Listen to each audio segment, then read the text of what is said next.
Куранды чечмелөө үчүн зарыл болгон 15 илим. Умар бин Хаттаб радиаллаху анхудан риваят. Пайгамбарыбыз саллаллаху алейхи вассалам айтты: Алла Таала ушул китептен Курандын себебинен канчалаган инсандарды бийик даражага көтөрөт жана канчалаган инсандардын даражасын төмөндөтөт жана коркулат. Кимдер Куранга ыйман келтирсе жана ага амал кылса, Алла Таала аларды дүйнөдө да, акыретте да даражасын көтөрөт жана сыйлайт. Ал эми кимдер ага амал кылбаса, Алла Таала аларды коркулат. Бул Куран аяттары менен дагы бекемделген. Алла Таала ушул Курандын себебинен көптөгөн адамдарга хидаят берет, туура жолго салат жана көптөгөн адамдарды жолдон адаштырат. Бакара сүрөсү 26 аят. Биз Куранды момундарга шипа, мээримдүүлүк болсун үчүн жөнөттүк, ал эми капырлар үчүн зыянды гана арттырат. Исра сүрөсү 82 аят. Пайгамбарыбыз саллаллаху алейхи вассалам айткан: ушул үммөттө көптөгөн 200 мунафык хафиздер болот. Кээ бир уламалардын айткандары Ихьядада жазылган. Качан пенде кандайдыр бир сүрөнү окуп баштаса, периштелер ага Куран окуп бүткөнгө чейин рахмат дуасын кылышат. Ал эми башка бир пенде Куран окуй турган болсо, ал аны окуп бүткөнгө чейин периштелер ага каргыш айтышат. Кээ бир уламалардан айтылган: инсан Куран окуп өзүнө өзү каргыш тилейт, аны өзү да билбейт. Курандагы Алланын каргышы залымдарга эмеспи деген аятты окуйт. Өзү залым болгондуктан ошол азапка кошулат. Ошондой эле Алланын каргышы жалганчыларга деген аятын окуйт. Өзү жалганчы болгондуктан ошолорго кошулат. Амир бин Васила радиаллаху анху айткан: Умар радиаллаху анху Нафи бин Абдул Харисти Меккеге башчы кылып дайындаган болчу. Бир жолу андан сурады: талааларга көзөмөлчү дайындадыңбы? Ал жооп берди: Оба, бин Абзаны дайындагам. Умар радиаллаху анху сурады: бин Абза ким болот? Жооп берди: ал биздин кулдарыбыздын бири. Умар радиаллаху анху: эмне үчүн кулду башчы кылдың деп сурады. Ал: Алла Тааланын китебин окугандардан эле деп жооп берди. Умар радиаллаху анху бул хадисте айтты: Пайгамбарыбыз саллаллаху алейхи вассалам айткан: Алла Таала Курандын себебинен көптөгөн адамдардын даражасын көтөрөт жана көптөгөн адамдардын даражасын түшүрөт. Абдурахман бин Аф радиаллаху анху Пайгамбарыбыз саллаллаху алейхи вассаламдан риваят кылат: 3 нерсе кыямат күнү арштын астында болот. Биринчи, Куран инсан менен талашып тартышат. Курандын ички түшүнүгү жана сырткы түшүнүгү бар. Экинчи, аманат.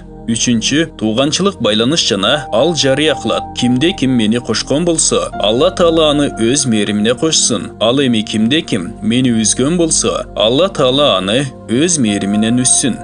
Булардын арштын астында болгондугунун мааниси алардын өтө жакын болгондугу. Алла Тааланын алдында өтө эле жакын болот. Куран инсан менен тартышат дегендин мааниси кимде ким Куранды сактаган болсо, анын акысын берген болсо жана ага амал кылган болсо, ошол инсандын атынан талашат жана ага шафаат кылат. Ошондой эле анын даражасын көтөрөт. Мулла Али Кары рахматуллаху алейхи Термизи рахматуллаху алейхиден риваят кылат: Куран Алла Тааладан пендеге кийим кийгизүүсүн суранат. Ошондо Алла Таала ага сый тажысын кийгизет. Куран дагы кийгизүүсүн суранат. Алла Таала ага толук сый кийимин кийгизет. Андан кийин: эй Алла, сен ушул пендеңден ыраазы бол деп суранат. Ошондо Алла Таала өзүнүн ыраазычылыгын билдирет. Дүйнөдө эле жакшы көргөн кишинин ыраазычылыгынан өткөн нерсе жок. Ал эми акыретте болсо, жакшы көргөн заттын ыраазычылыгына эмне тең келе алмак эле?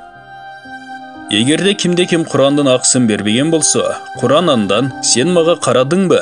Сен менин акымды бердиңби деген суроолорду берип, андан түшүндүрүүсүн талап кылат. Шарх Ихьяда имам Абу Ханифа рахматуллаху алейхинин сөздөрү мындайча келтирилет: бир жылда 2 жолу Куранды окуп чыгуу Курандын акысы. Кимдер Куранды окушпаса, ушундай күчтүү тартышуучунун алдында эмне деп жооп беришер экен? Өздөрү ойлонуп көрүшсүн. Өлүм болсо сөзсүз келе турган нерсе, андан качып кутулууга эч кандай мүмкүнчүлүк жок. Курандын ички жана сырткы мааниси дегени, анын сырткы маанисин ар ким түшүнөт. Ошондой эле анын ички мааниси бар. Аны ар ким түшүнө бербейт. Ошондуктан Пайгамбарыбыз саллаллаху алейхи вассалам өзүнүн хадисинде түшүндүргөн: кимде ким Куранды өз ою менен айтса, эгер ал туура болсо да, ал катачылык кылды. Кээ бир уламалар сырткы дегенди Курандын сөздөрү дешкен. Ар бир киши аны окууда бирдей. Ички дегенде мааниси Курандын маанилери жана түшүнүктөрү деп айтышкан. Анда ар ким өз илимине жараша ар түрдүү болот. Абдулла бин Масуд радиаллаху анху айткан: "Эгерде силер илимди кааласаңар, анда Куранды маанилерине ой жүгүрткүлө. Аларда мурункулардын жана кийинкилердин илими бар. Ал эми Куранды мааниси үчүн анын шарттары жана адептери бар. Аны сактоо өтө зарыл нерсе. Бүгүнкү күндөгүдөй эмес. Бир аз арабча сөздөрдү билип алып, же болбосо эч бир сөздү билбестен Курандын котормосун карап алышып, өз ойлорун айтып башташат. Илимдүүлөр Куранды чечмелөө үчүн 15 илимди билүү зарыл экендигин айтышкан. Убакыттын тар болгондугунан ушул тууралуу кыскача айтып өтөм. Курандын ички маанилерине жетүүгө ар кимдин эле билими жетпегендиги ушунда маалым болот. Биринчи, лугат, сөздүк. Андан Курандагы ар бир сөздөрдүн маанилери билинет.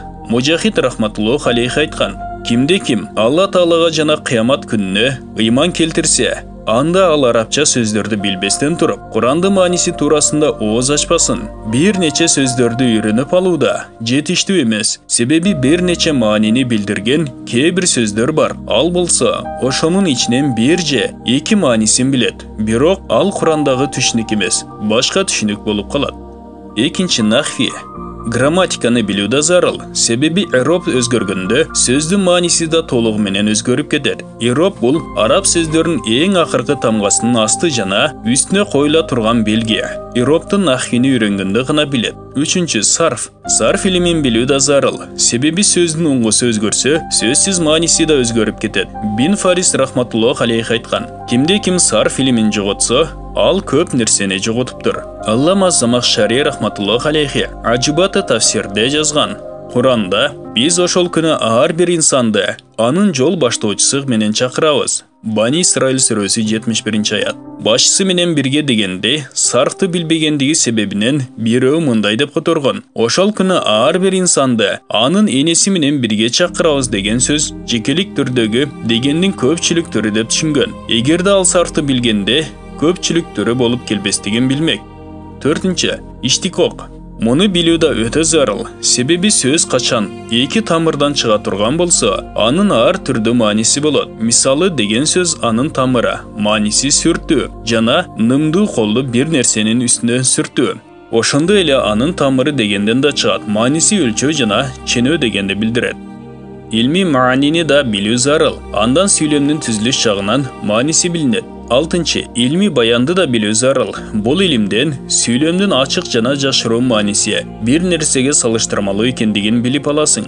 Жетинчи, илми бадие. Бул илимден сүйлөм айтылганда анын кооздугу, көркөмдүгү билинет. Ушул 3 илимди илми балагат деп аташат жана муфассир Куранды чечмелөөчү үчүн эң керектүү илимдерден болуп эсептелет. Себеби Куран башынан аягына чейин мужиза, таң калтыруучу. Ушул илимден ыйык Курандын мужизаларын билүүгө болот. 8-нчи, илму кыраат. Муну билүү зарыл, себеби ар түрдүү кырааттардан ар кандай маани чыгат. Бир маанисине караганда экинчи маанисине үстөмдүүлүк берилет. 9-нчы, илми акоидти да билүү зарыл, себеби Куранда кээ бир аяттар бар. Анын сырткы мааниси Алла Таала үчүн айтылуусу туура эмес. Ошондуктан аяттын башка ылайыктуу маанисин тавил чыгаруу зарыл. Мисалы, Алланын колу алардын колунун үстүндө. Фатх сүрөсү 10-аят. 10-нчы, усулу фикх. Мындан далил чыгаруу жолдору билинет. 11-нчи, асбабу нузул. Аят кайсыл учурда эмне үчүн түшкөндүгүн билүү. Аны билгенден кийин аяттын мааниси кеңири түшүнүлөт. Кээде аяттын негизги мааниси анын эмне үчүн түшкөндүгү билингенден кийин гана маалым болот. 12-нчи, насиху мансухту билүү да зарыл. Өкүмү өзгөргөн аяттар амал кылынып жаткан аяттардан айырмалансын. 13-нчи, илму фикх. Ислам мыйзамдарын үйрөнүү. Шарият өкүмдөрүнүн майда бөлүктөрүн үйрөнгөндө анын негизги алынган жери да билинет. 14-нчи, Курандын кыскача айтылган аяттарынын чечмелениши тууралуу айтылган хадистерди да билүү зарыл. 15. Ушулардын бардыгынан кийин илму вахби. Аны Алла Таала өзүнүн өзгөчө пенделерине берет. Ушуга карап хадисте да көрсөтүлгөн. Кимде ким билгенне амал кылса, Алла Таала ал киши билбеген илимди берет. Али радиаллаху анху да ушуга тиешелүү бир сөз айткан. Бирөөлөр сизге пайгамбарыбыз саллаллаху алейхи ва саллям өзгөчө илим үйрөткөнбү же башка элдерге айтпастан сизге гана осуят кылганбы деп сураганда, Али радиаллаху анху бейишти жана жанды жараткан затка касам, Алла Таала өзүнүн сөзүн Куранын түшүнүү үчүн элдерге берген түшүнүктөн башка эч нерсе билбейм деп жооп берди. Бин Абид Дуния рахматуллах алейхи айткан: Курандын илими жана андан чыккан нерсе жээги жок деңиз сыяктуу. Жогоруда айтылып өткөн илимдер Куранды чечмелөөчү үчүн аспап сыяктуу. Эгерде кимдир бирөө ушул илимдерди билбей туруп, Куранды чечмелей турган болсо, анда ал өз ою менен чечмелеген болуп эсептелет. Андай кылууга шариятта тыюу салынган. Сахаба радиаллаху анхумдар өздөрүнүн тили араб болгон, ал эми калган илимди алар пайгамбарыбыз саллаллаху алейхи вассаламдын илим чырагынан алышкан. Аллама Суйути рахматуллах алейхи айткан: Сен илми вахбини алууга инсандын кудрети жетпейт деп ойлосоң керек. Чындыгында мындай эмес. Аны алуунун жолу анын аспабын алуу. Ал аспаптар аркылуу Алла Таала ошол илимди берет. Мисалы, илимге амал кылуу, дүйнөгө кызыкпоо жана башка ушуга окшогондор. Кимия Саадатта жазылган: Куранды чечмелөөдө 3 түрдүү адам аны түшүнө албайт. Биринчи, араб тилинин илимин билбеген адам. Экинчи, чоң күнөөнү күнөө деп эсептебеген же бидат жасаган, динде жок нерсени дин деген киши. Ошол күнөө жана бидаттын себебинен анын жүрөгү караят да ушул себептүү Куранды түшүнө албайт. Үчүнчү, итикат, ишеним. Итикат жагынан сырткы түшүнүккө ишенет. Куранда жазылгандан ага каршы боло турган болсо жана анын көңүлүнө туура келбесе, мындай киши да Куранды түшүнө албайт. Эй Алла, бизди мындайлардан сакта. Бул баян Фазаил Амал китебинен алынды. Урматтуу мусулман бир туугандар, биздин Ихро медиа каналыбызга катталыңыздар.